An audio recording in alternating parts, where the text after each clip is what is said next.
What is up, gamers? Welcome to the new installment of comparing TCG prices with each other. In this one, I have brought in 15 games with 2 additional formats within those games. So we'll be going over 17 different games within this video, and we will be dissecting the price of each game. Big disclaimer, the result of this video is from a snapshot in one point in time. This isn't going to be 100% accurate all the time, and even the results could change by the time this video comes out. And the results of this miss a lot of nuance. I don't play most of these games, so I might be missing nuance to add within a lot of these games, but this will just be a fun experiment. So out of these 17 games, how will we determine what is the most expensive? There's a lot of different metrics we can go by. What I did is I took the top 5 meta decks from each game, which 1 or 2 of them could probably change for each game, but overall the results would still be about the same. And then I put them in 5 different categories. I then compared all the card games within these categories, and the more points the game has, the cheaper that game is. So the categories are cheapest deck, just whichever game has the cheapest deck and we compare them. The most expensive deck, so we compare every game's most expensive deck and rank them. The range, so we take the difference between the most expensive and the cheapest, and the bigger the gap, the more expensive your game is. The average price of all 5 decks, so this is roughly an estimate on how much it could cost you to build a deck. And then your total rank. This means that I took all 85 decks that we have here and ranked them from the most expensive to least expensive. And then it's the total of your ranking. So the more points you have, the cheaper your game is. So with all of our categories down and underway, let's start with the cheapest game on the market, which, no surprise, it is Pokemon. The decks used for Pokemon, Miraidon, which was $75, which was ranked 75th. Archaladon, which was $70, which was ranked 76th. Dragapult, which was $55, which was ranked 80th. Lugia, which was $50, which was 83rd. And then Gardevoir, which is $40, which is ranked 84th. It got last place in every single metric other than cheapest deck. Only one other game had a deck cheaper than Pokemon's cheapest deck. Now, the results of this are going to change quite drastically in April whenever Pokemon ends up rotating. But let's be real, Pokemon is probably going to be the same price whenever it rotates anyway. So it doesn't really change much. It just changes the decks I used. But the price of it would still be about the same, most likely. Pokemon being last place is always going to be a given, just because of the sheer amount of product Pokemon opens, and the collector economy is crazy. No other game could keep up with these prices. Next up is Dragon Ball Super Fusion World. We have Janemba, which was 61st at $150. Vegito, which was 71st at $95. Zamasu Fused, which was 73rd at $85. Green Goku at 77th and costed $70. And then Daima Goku, which was 85th, which costed $30. So this is the one game that had a deck cheaper than Pokemon, with Daima Goku coming at $30. It got second to last on the average price of a deck. It got 15th on both most expensive deck and the total ranking of the decks. And it got 14th on its range of price. So Fusion World is interesting. I haven't looked too much into it on like actually why the game is as cheap as it is, because I remember the original Dragon Ball was really expensive comparatively to Fusion World. So I'm not exactly sure why that's the case. If you play this game and know why, please let me know. But while I was working on the pricing for Fusion World, I started thinking, damn, is this gonna be cheaper than Pokemon? No, it's not. But it's still a really cheap game on the market. And from looking up cards, a lot of the price in the game is like one expensive card your deck plays that is like $20 to $30, and you play a few copies of that, and then the rest of it is like $1 or less, which isn't terrible. That's a pretty common occurrence that happens with cheaper games, where it's usually just like one expensive card you have to get, and Fusion World is a pretty prime example of that. Coming in 15th is Union Arena. So we got Purple Code Geass at 67th for $135. Sukuna, which is 70th at $110. Purple Ichigo at 74th at $75. Kurapika at 79th at $60. And Code Geass Green Lancelot, which was $55 at 81st. So Union Arena got second to last on most expensive deck and the total banking of decks. It got 15th on the range and average price and was 14th on cheapest deck, giving it a total of 76 points. So Union Arena is Bandai's newest card game. From what I've seen, it seems to be doing pretty okay. I remember seeing in Japan, it started off very slow, but then picked up a lot of steam as time went on.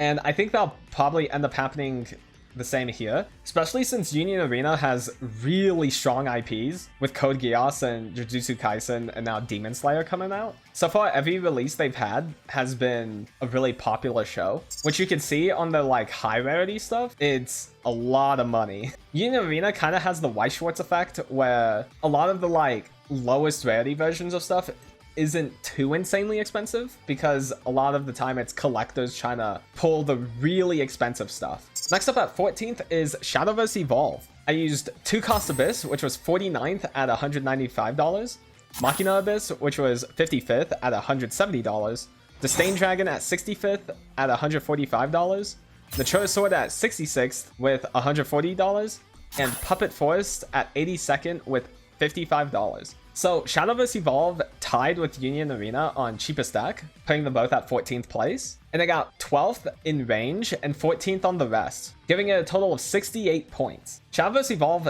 did just get a brand new set, which how this game has looked like so far is that new sets are usually pretty cheap on release, and then over time prices go up. The new sets in Shadowverse do power creep a bit on the past decks, but generally a lot of the staples are still played. So in Disdain Dragon, it's still playing a bunch of cards from set 1, and they just got set 8. So overall, Shadowverse seems to just tend to be on the lower side. Last time it got second to last, and this time if we were doing all the same games, it would have been second to last again. Next up at 13th is Alestrals. So at number 1 we have Lunar Aggro at 39th, which costs $230, Blistrix at 44th, which costs $210, Morphrost at 57th, which costs $165, Thunder Tempo at 59th, which costs $160, and Insectoid Tempo at 60th, which costs $155. Alestral's placements on the rankings is kinda weird. It got 8th on cheapest deck, but it got 16th in its range. Got 12th in its average cost and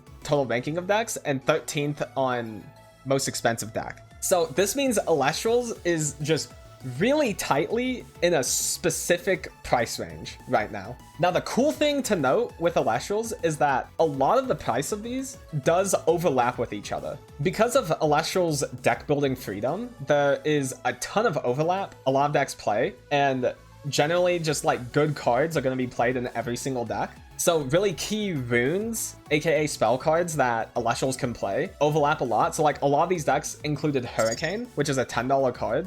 They all included Gorgon's Gaze, Ambrosia, Poison Tipped Arrow, Shield of Achilles, stuff like that. And all of these are worth a price. And that's a lot of the price tag on these decks right now. So once you build your first deck, building your second deck gets a lot cheaper. Now, I'm biased because I work for Alestrals, but the game is really fun. I do recommend trying it out, even if you haven't heard of it before. Coming in at 12th is One Piece. It had Purple Luffy at 35th, which costed $260, Shanks at 48th, which costed $200, Black Lucci, which was 52nd, which costed $180, Black Yellow Luffy, which was 54th, which costed $170, and Doflamingo, which was 78th, which costed $65. So in the placements, they got 10th in range, 11th in most expensive, and then 13th on the rest, bringing it to 60 points, being 1 less point than Alestrals was. So One Piece, it's really wild actually that One Piece is this cheap. One Piece is very much still one of the best bang for your buck card games if you want to be super competitive,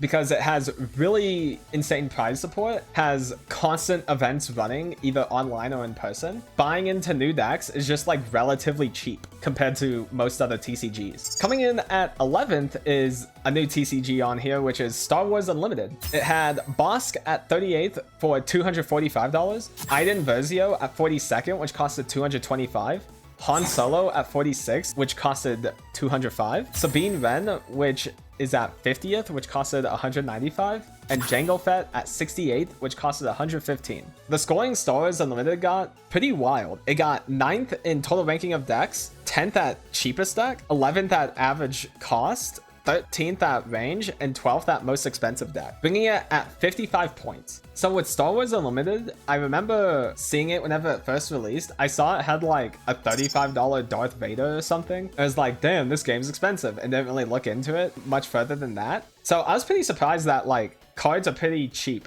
in this game. So I'm gonna be so for real, I do not know any nuance about Star Wars Unlimited. I think I know like one person that actively plays it. So if you have any nuance you want to add, I know quite literally nothing about this game. I just saw top decks, priced it, put it on here. So I'm super interested on like nuance on like pricing and stuff on here. It did seem like there was not much overlap between decks. I saw there was like a $5 card that some of the decks played. I forget the name of it off the top of my head. It should show up on screen. But outside of that, every deck is kind of doing its own thing. So in theory so far, if you want to build a new deck, you kind of just have to build it from scratch. But I could be totally wrong on that. It might just be these top decks that are doing that. I quite literally don't know how this game plays. I don't know any nuance about it. If you're interested in more, there's surely going to be someone in the comments talking about it. If you're finding this video interesting so far, please consider subscribing. This video took a lot of effort to make, and my big goal so far this year is to reach 10K subscribers, which is more than double what I have currently, but I think it's very much doable. So if you'd like to help me out and show support, please subscribe.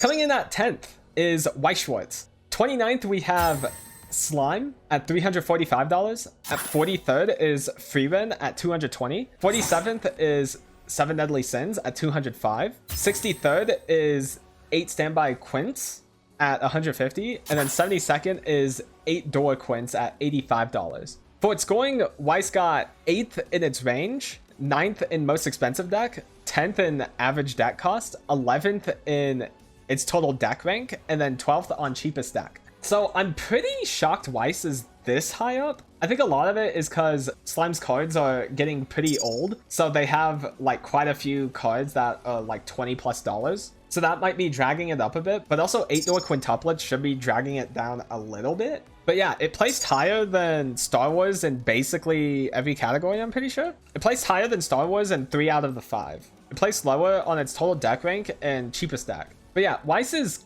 in the same boat as Union Arena, where a lot of people open boxes just for the signed cards and the high rarity stuff. But because the game has been alive for a lot longer, I'm sure the competitive scene is bigger in Weiss than it is for Union Arena currently. And that's why it's like so much bigger, or so much more expensive than Union Arena is. All right, into the single digits. At 9th place, we have Digimon. There is Red Gallantmon X Antibody at 32nd, which is $330. 7 Demon Lords at 33rd, which is $280. Fenrir at 51st, that costs $185. Purple Hybrid at 62nd, which costs $150.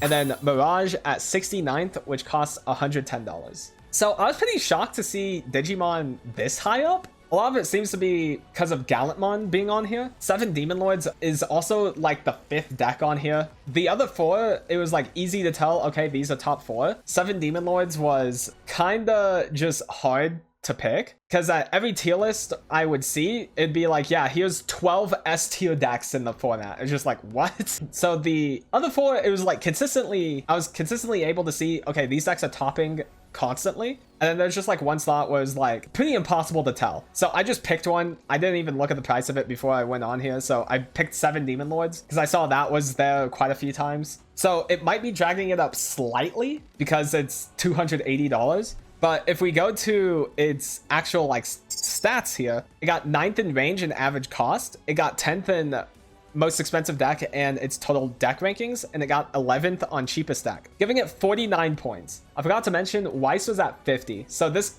7 Demon Lords changing into something else could have totally like swapped those. But I think that's like the biggest extent of change that could have happened. So from what I saw while pricing out Digimon is a lot of these cards have been around a long time. Or like, I recognize these from past versions of videos. I don't actively play Digimon, so, but like 7 Demon Lords is there last time. Purple Hybrid seems to always be here. I think it's been here since the very first video. Mirage was also here last time. So a lot of these decks seem to just be like getting updates since then, because I see new cards, they're just the same decks. So it seems like Digimon's really good at like upkeeping support on a lot of decks. Okay, in 8th place is MTG standard format. In 25th, Domain at $405. At 34th, Golgari midrange at $260.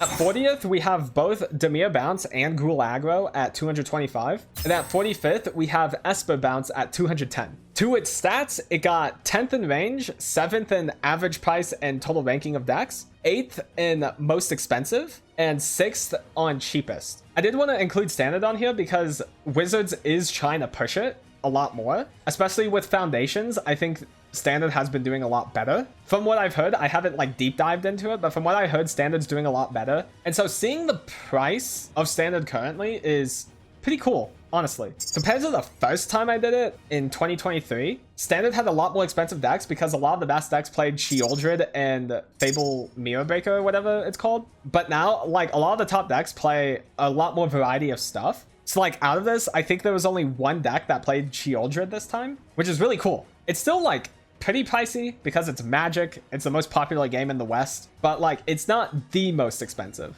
And it's still like mostly pretty affordable to get into from what it seems like. Next up in 7th is Lorcana. At 23rd, we have Amber Steel Songs at $450. At 31st is Ruby Sapphire Control at $340. 53rd is Amethyst Steel at $170. 56th is Amethyst Ruby at $165, and 64th is Amethyst Emerald, which is $145. So for the stats of Lorcana, their cheapest deck is 9th, the most expensive deck is 7th, the range is 5th, and they placed 8th in both average and rank, bringing it to a total of 37 points. Standard for Magic was at 38, so they are 1 point off of each other, which seems to happen a lot. There's been a lot of like 1 point differences in a lot of these games. But yeah, Lorcana, I haven't had a chance to pay attention to it really at all since the last time I did this. But like, from going through a lot of the decks, a lot of the cards are the same. It seems like every color combination has a set of staples that they play. And over time, it just like keeps reusing those. I don't know how many sets have come out in Lorcana since the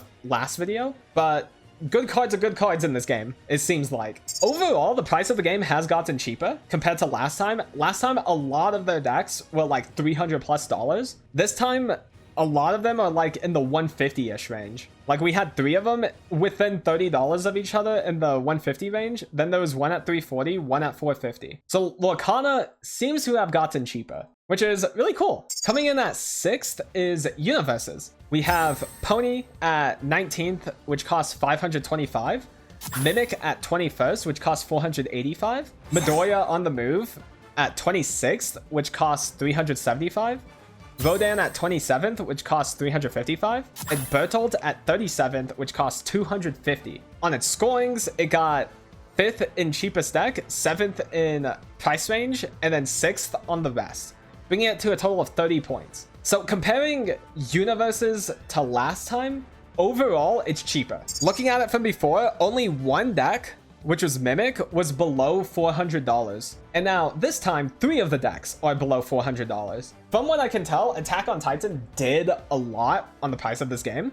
A lot of decks play Attack on Titan cards, and a lot of them are relatively cheap. I think the only cards that were like actually pricey from Attack on Titan was Wish Hard and the Jaw Titan attacks, I think. Both of those got bought out from the looks of it, and there's just not many on the market, so those 2 cards are expensive. But outside of that, like Attack on Titan seems to be pretty cheap. So it's cool the price of the game has gone down. I always keep hoping this game does super well. I saw they just got a solo leveling deck too, which got me really interesting because that anime's been ballin' so far this season. Okay, next in 5th place is Cardfight Vanguard standard format.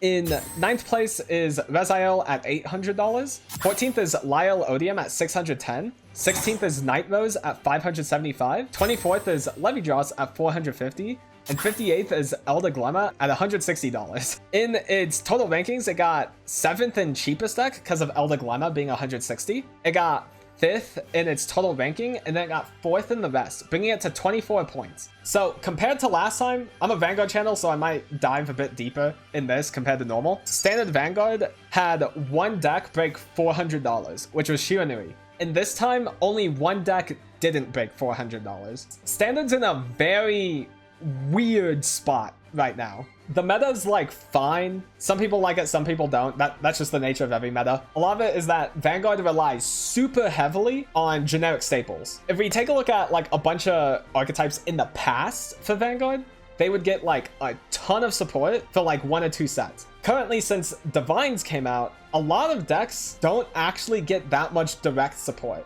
Like, if we take a look at Reziel really doesn't have anything that specifies Reziel. It has Nilburs, it has Aerial Sage, but then the rest of the deck is like generics that every Keta deck plays. There's Valtrosa, Taithfault, Sergeon. A lot of these cards are like $30 plus, but we also see these cards in other decks. Levidros is like the one exception to this, because Levidros did get a lot of really solid named support. The big card though is Aspronia, which is $70. So the 3 on here bumped Levidros up to $450. So it would have been $240 without those Aspronias. Vanguard just has like a staples problem. Depends on how you view it. You buy a staple and it's like good for a long time, but the price point to get them is a lot compared to most games. I'm hoping Bushiroad does help mitigate this a little bit. I remember the first time I did this video, Vanguard was really high up, and this time it's a lot more egregious than before.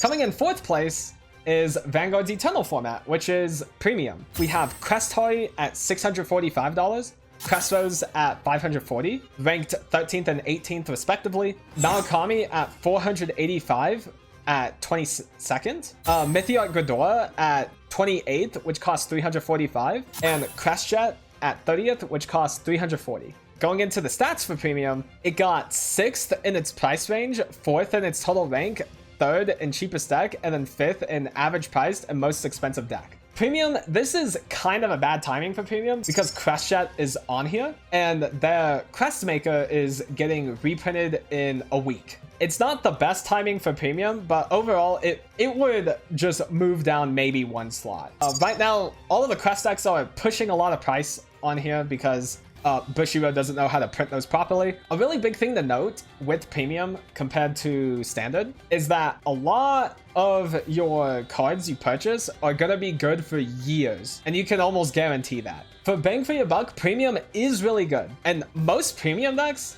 honestly are really cheap. Just the meta decks are not. And even if we compare it to Standard, Premium had a lower average price compared to Standard, which says a lot, right? Mainly Premium's up here, mainly because of crests, which they either need to be printed into oblivion or need to be banned because they're toxic, but that's for another video.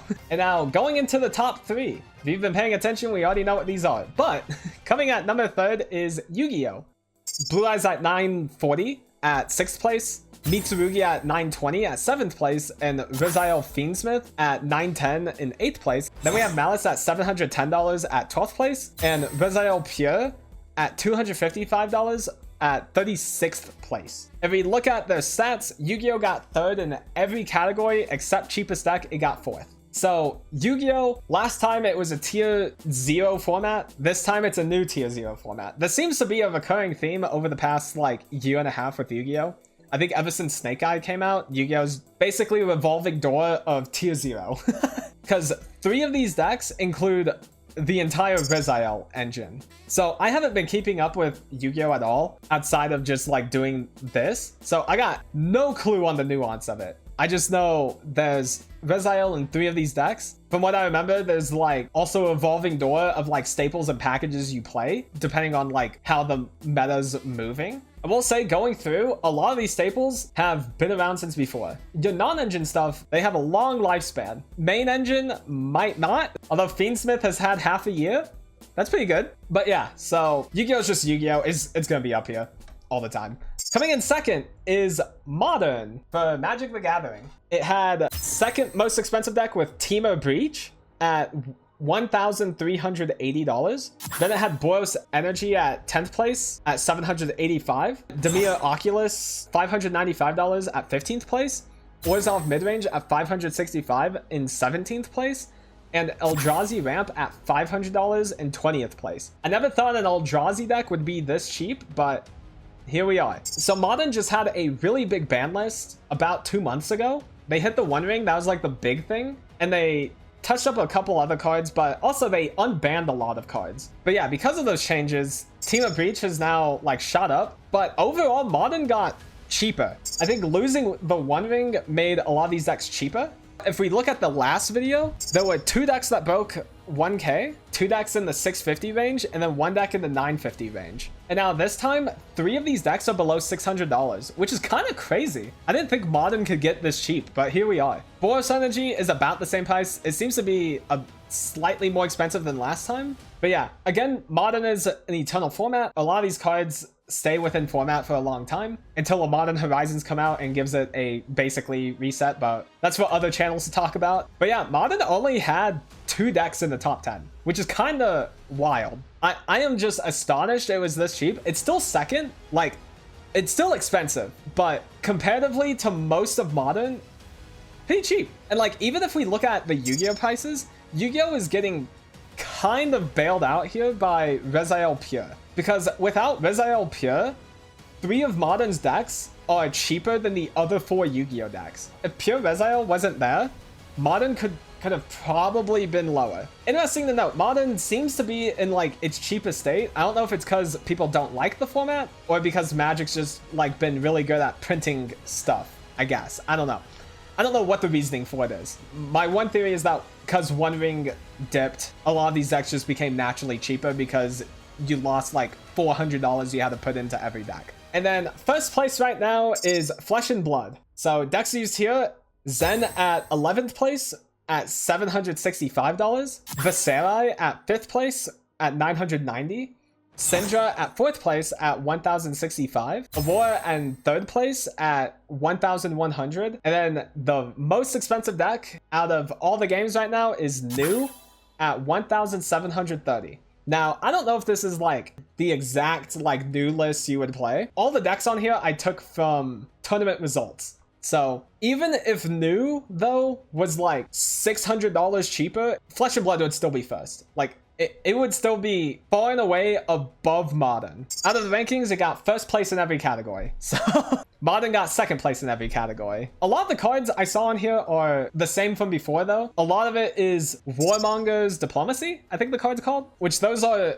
basically 100 apiece. And quite a few of these decks played 3 of it. There's still the Spring Tunic, which is played in a lot of these decks, and that still costs roughly $200. So those are like the main culprits. A lot of these decks just have like $500 slapped onto them because of those cards. So yeah, a lot of these cards I recognize from even the first video from 2 years ago. So the upkeep on Flesh and Blood, your cards last a long time from the looks of it. So that's like the biggest nuance thing to like keep note of in this, is that it's very, very hard to track how long your cards last. That's where I come in, or like players of these games come in, is to give nuance about like how often you actually have to upkeep your deck. Because right now it looks like Flesh and Blood, you have a really expensive buy-in, but once you're bought in, you're in. Like there's not much you need to spend afterwards. And that is all. Again, be civil. This is just a fun experiment. I hope this was interesting to watch. Again, if you have any additional perspectives on why these games are the price they are, please comment them down below. I'm always super curious about it. And just like overall, games have gotten cheaper for the most part. Like outside of Vanguard getting more expensive and Flesh and Blood comparatively got more expensive compared to before, every other game seems to have gotten cheaper, which is really cool. That's really good to see. So yeah, hope you found this interesting. Like, comment, subscribe, all that jazz. I'll see you guys in the next one.